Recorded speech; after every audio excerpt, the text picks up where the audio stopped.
Hello friends, তোমরা সবাই কেমন আছো? আমরাও খুব ভালো আছি। দেখো, আমরা কিছুদিন আগে দীঘায় ঘুরতে গেছিলাম। তো ওই ঝাউ বাগানে ঘুরতে গেছিলাম। ঝাউ বাগানটা খুবই সুন্দর, খুব ভালো লাগছিল ঘুরতে। আমি তো গিয়েই খুব ঘুরছিলাম। খুব সুন্দর জায়গাটা, দেখতে পাচ্ছ আমি ঘুরছিলাম। তো আমার হাজবেন্ড ভিডিও করছিল, আমাকে ভিডিওতে দেখাচ্ছিল। খুব সুন্দর জায়গাটা। সবাই অনেকে এসেছিল, আমাদের সাথে আরও অনেকে ছিল। সবাই সবাই যে যার মতো ঘুরছিল, আমরাও ঘুরছিলাম।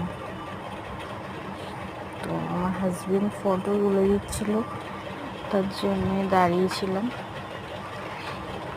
খুব সুন্দর জায়গাটা, আমার তো খুবই ভালো লেগেছে। তোমরা বলো, তোমাদের কেমন লাগলো?